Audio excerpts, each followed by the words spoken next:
ಸೇರಿದಂತೆ ನೀವು ನೋಡ್ತಾ ಇದ್ದೀರಾ ಸುದ್ದಿ ಸದ್ದು ಡಿಜಿಟಲ್ ಪ್ಲಾಟ್ಫಾರ್ಮ್. ದೇಶದ ಭದ್ರತೆಗಾಗಿ ಹೋರಾಟ ನಡೆಸುವ ಧೈರ್ಯಶಾಲಿ ಯೋಧರ ಬಾಳಿನಲ್ಲಿ ಇಂದು ಮತ್ತೊಂದು ಮಹತ್ವದ ದಿನ.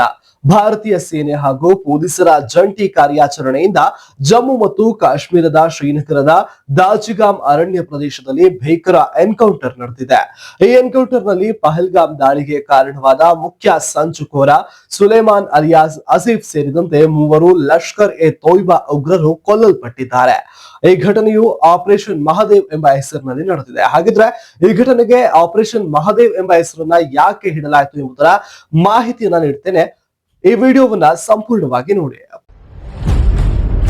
ಪಹಲ್ಗಾಮ್ನಲ್ಲಿ ಏಪ್ರಿಲ್ 22ರಂದು ನಡೆದ ಭಯೋತ್ಪಾದಕ ದಾಳಿಯಲ್ಲಿ 26 ಜನರು ಬಲಿಯಾಗ್ತಾರೆ. ಈ ದಾಳಿಯ ಹಿಂದಿರುವ ಮಾಸ್ಟರ್ ಮೈಂಡ್ ಬೇಟೆಗೆ ಬೀಳ್ತಿದ್ದಾನೆ ಎಂಬ ಸುದ್ದಿ ಸೇನೆಗೆ ತಲುಪಿದಾಗಲೇ ಕಾರ್ಯಾಚರಣೆ ಆರಂಭವಾಗುತ್ತೆ. ದಾಜಿಗಾಮ್ ಅರಣ್ಯ ಪ್ರದೇಶವನ್ನ ಸುತ್ತುವರೆದು ಉಗ್ರರ ಪ್ರತ್ಯಕ್ಷತೆಯನ್ನ ದೃಢೀಕರಿಸಿಕೊಂಡ ನಂತರ ಸೇನೆ ಮತ್ತು 24ನೇ ರಾಷ್ಟ್ರೀಯ ರೈಫಲ್ಸ್ 4 ಪ್ಯಾರಾಪಡೆಗಳ ಜಂಟಿ ದಾಳಿ ಆರಂಭವಾಗುತ್ತೆ. ಭಯೋತ್ಪಾದಕರು ತಪ್ಪಿಸಿಕೊಳ್ಳಲು ಯತ್ನಿಸಿದಾಗ ಭಾರಿ ಗುಂಡಿನ ದಾಳಿ ನಡೆಯುತ್ತೆ. ಕೊನೆಗೆ 3 ಶವಗಳು ನೆಲಕ್ಕುರುಳುತ್ತೆ. ಸೇನೆಯು ಜಿಬ್ರಾನ್ ಮತ್ತು ಹಾಮ್ಜಾ ಅಫ್ಘಾನಿ ಎಂಬ ಇಬ್ಬರನ್ನ ಗುರುತಿಸಿದ್ದು ಅವರ ಬಳಿ ಅಮೆರಿಕನ್ M4 ಕಾರ್ಬೈನ್ ರೈಫಲ್ ಮತ್ತು 2 AK ಸರಣಿಯ ಗನ್ಗಳಿದ್ದು ಮತ್ತು ಬೃಹತ್ ಪ್ರಮಾಣದ ಮದ್ದುಗುಂಡುಗಳು ದೊರೆತಿವೆ. ಇನ್ನು ಭಯೋತ್ಪಾದಕರು ಚೀನಾದ ಅಲ್ಟ್ರಾ ಹೈ ಫ್ರೀಕ್ವೆನ್ಸಿ ರೇಡಿಯೋ ಸಂವಹನ ಸಾಧನವನ್ನ ಬಳಸ್ತಾ ಇರೋದು ಕೂಡ ತಿಳಿದು ಬಂದಿದೆ. ಇದೇ ತಂತ್ರಜ್ಞಾನದ ಮೂಲಕ ಸೇನೆಗೆ ಉಗ್ರರ ಸ್ಥಾನಮಾಪನ ಸಾಧ್ಯವಾಗಿದೆ.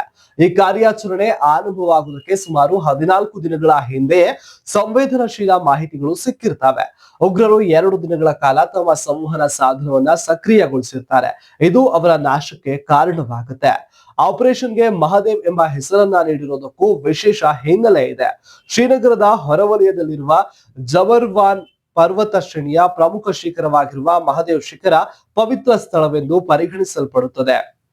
ಶಿವನು ಅಮರನಾಥ ಗುಹೆಗೆ ತೆರಳಿದ ಮಾರ್ಗವಿದು ಎನ್ನಲಾಗುತ್ತೆ. ಆ ಪವಿತ್ರತೆಯ ನೆನಪಿಗೆ ಈ ಕಾರ್ಯಾಚರಣೆಗೆ ಆಪರೇಷನ್ ಮಹದೇವ್ ಎಂಬ ಹೆಸರನ್ನ ಆಯ್ಕೆ ಮಾಡಲಾಗಿದೆ. ಇದು ಈ ಭಾಗದಲ್ಲಿ ನಡೆದ ಮೊದಲ ಘಟನೆಯಲ್ಲ. ಕಳೆದ ನವೆಂಬರ್ ಡಿಸೆಂಬರ್ ತಿಂಗಳಲ್ಲಿ ಈ ಭಾಗದಲ್ಲಿಯೇ ಇತರ ಎನ್ಕೌಂಟರ್ಗಳು ಕೂಡ ನಡೆದಿದ್ವು. ಲಷ್ಕರ್ ಎ ತೊಯ್ಬಾ ಉಗ್ರರು ಒಡೆದುರುಳಿಸಿದ್ರು. ಆದ್ರೆ ಈ ಬಾರಿಯ ಕಾರ್ಯಾಚರಣೆ ಭಯೋತ್ಪಾದಕ ಶಕ್ತಿಗಳಿಗೆ ಕೊನೆಯ ಎಚ್ಚರಿಕೆಯಂತಾಗಿದೆ. ಈ ಘಟನೆಯ ನಂತರ ಲೆಫ್ಟಿನೆಂಟ್ ವಿನಯ್ ನಾರ್ವಾಲ್ ಎಂಬ ಯೋಧನನ್ನ ಪಹಲ್ಗಾಮ್ ದಾಳಿಯಲ್ಲಿ ಕಳೆದುಕೊಂಡ ತಂದೆ ರಾಜೀವ್ ನಾರ್ವಾಲ್ ಮಾತನಾಡಿದ್ದು ತನ್ನ ಮಗನ ಬಲಿದಾನ ವ್ಯರ್ಥವಾಗಿಲ್ಲ ಎಂದಿದ್ದಾರೆ. ಅವರು ಸೇನೆಯ ಧೈರ್ಯ ಮತ್ತು ಬದ್ಧತೆಗೆ ಮೆಚ್ಚುಗೆಯನ್ನು ವ್ಯಕ್ತಪಡಿಸಿದ್ದಾರೆ. ಇವಿಷ್ಟು ಈ ಹೊತ್ತಿನ ಸ್ಪೆಷಲ್ ಆಪರೇಷನ್ ಮಹದೇವ್ ಬಗ್ಗೆ ಆಗಿತ್ತು. ಕೇವಲ ಇದು ಕಾರ್ಯಾಚರಣೆಯಲ್ಲ, ಇದು ತೀವ್ರ ತಂತ್ರಜ್ಞಾನ, ಧೈರ್ಯ ಮತ್ತು ದೇಶ ಪ್ರೇಮದ ಸಂಕೇತವಾಗಿದೆ. ನಮ್ಮ ಯೋಧರು ಮತ್ತೆ ನಿರೂಪಿಸಿದ್ದಾರೆ, ಶಕ್ತಿಯು ಯಾವತ್ತೂ ಧರ್ಮವನ್ನೇ ರಕ್ಷಿಸುತ್ತದೆ ಎಂಬುದನ್ನ. ಇಂಥದೇ ಮತ್ತಷ್ಟು ಇಂಟ್ರೆಸ್ಟಿಂಗ್ ವಿಷಯಗಳೊಂದಿಗೆ ಮತ್ತೆ ಬರ್ತೇನೆ. ಅಲ್ಲಿವರೆಗೂ ನೋಡ್ತಾ ಇರಿ ಸುದ್ದಿ ಸದ್ದು.